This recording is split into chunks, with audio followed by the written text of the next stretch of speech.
Welcome sky கல்வி viewers.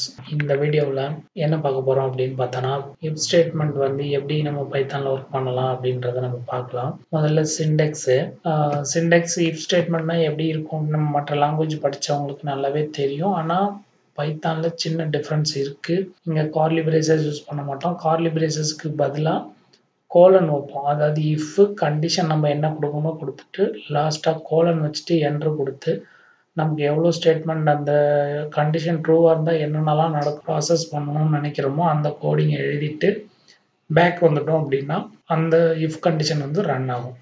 Flow chart பார்த்தீங்க அப்படின்னா அதே சேம் தான். கண்டிஷன் செக் பண்ணும், ட்ரூனா ஸ்டேட்மெண்ட் பிரிண்ட் ஆகும், ஃபால்ஸ்னா நேராக ஸ்டாப்புக்கு போயிடும்.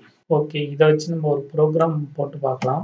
பைச்சாம் ஏற்கனவே நான் ஓப்பன் பண்ணியிருக்கேன். இங்கே வந்து நான் என்ன முதல்ல ப்ரோக்ராமோட கான்செப்டை சொல்லிடுறேன். 18 வயசுக்கு மேலே இருந்தாங்க அப்படின்னா அவங்க ஓட்டுக்கு எலிஜிபிலிட்டின்னு வரணும். இல்லை அப்படின்னா அவங்க எலிஜிபிலிட்டி இல்லை அப்படின்ற மாதிரி நமக்கு ஒரு ப்ரோக்ராம் எழுத போகிறோம். ஃபஸ்ட்டு நான் என்ன பண்ணுறேன், ஏஜில் ஒரு வேரியபிளில் இன்ட்டு இன்புட்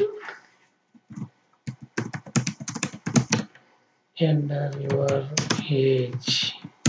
ஏஜில் நம்ம ரன் டைமில் வேல்யூ வாங்கிக்கிறோம். அண்ட் இப்போ அடுத்தது இஃப் கண்டிஷன் செக் பண்ண போகிறோம். If condition age greater than equal 18 அப்படின்னு சொல்லிட்டு ஒரு கோலன் வைக்கணும். இந்த கோலன் தான் ரொம்ப முக்கியம். கோலன் வச்சோம் அப்படின்னா ஆட்டோமேட்டிக்காக அந்த இஃப்லேருந்து ஒரு டேப் தள்ளி நம்ம கர்சர் நிற்கும். நம்ம கண்டிஷனை இங்கே எப்பொழுதும் போல் கொடுக்க வேண்டியதான். You are in eligibility for vote. ஓகேவா? இன்னும் நெக்ஸ்ட் லைன் ஏதாவது கொடுக்கணும் அப்படின்னா நீங்கள் கொடுக்கலாம். நம்ம போதும் இதோட ஸ்டேட்மெண்ட் முடிஞ்சிருச்சு அப்படின்னா பேக் ஸ்பேஸ் யூஸ் பண்ணி இங்கே வந்துடுங்க. நான் இங்கே என்ன பண்ணுறேன் அப்படின்னா print entity. ஓகே, அவ்வளோதான். இந்த ப்ரோக்ராமில் ஒன்றும் பெரிய விஷயத்த நான் சொல்ல வரல. இஃப் ஸ்டேட்மெண்ட்டை பைத்தானில் எப்படி ஒர்க் பண்ணுறோம் அப்படிங்கிறது தான். அந்த கோலன் இங்கே வந்து கார்லி பிரேசஸ் வராது. எப்படி ரன் ஆகுது அப்படின்றத பார்க்கலாம். ரன் பண்ணுறதுக்கு முன்னாடி இங்கே வர்ற பட்டன் இருக்கு இல்லையா, இதை ரன் அப்படின்னு கொடுக்கலாம். இப்போ நமக்கு எந்த அவுட்புட்டுமே வரல இங்கே அப்படின்னா என்ன அப்படின்னா இங்கே அதே மாதிரி நம்ம எந்த ப்ரோக்ராம் ரன் பண்ணுறோம் அந்த ப்ரோக்ராமில் தான் இருக்குமான்னு நீங்கள் பார்க்கணும். இங்கே மெயினில் இருக்குது. இதை நான் என்ன பண்ணுறேன் அப்படின்னா கரண்ட் ஃபைல் அப்படின்னு நீங்கள் கொடுத்துட்டீங்க அப்படின்னாலே அது ஆட்டோமேட்டிக்காக ரன் ஆகும். இப்போ இங்கே வந்து பாருங்கள் என்ன எரர் அப்படின்னா இங்கே நான் டபுள் கோர்ஸ் போட மறந்துட்டேன். ஓகேவா? இப்போ நம்ம ரன் பண்ணி பார்க்கலாம். என்டர் யுவர் ஏஜ் அப்படின்னு வருது இல்லையா. நான் இப்போ என்ன பண்ணுறேன், 18க்கு மேலே கொடுக்குறேன். 18, 17, 22 அப்படின்னு நான் கொடுக்குறேன். இங்கே என்ன ஆகுது அப்படின்னு வந்து பார்த்தீங்கன்னா ஸ்க்ரீன் சின்னதாக இருக்குதுன்னா தெரியல. You are in eligibility for ode end the program. Program run ஆகுதோ, கண்டிஷன் ட்ரூ ஆகுதோ ஃபால்ஸ் ஆகுதோ எப்பயுமே எண்ட் த ப்ரோக்ராம் அப்படின்றது வந்துடும்.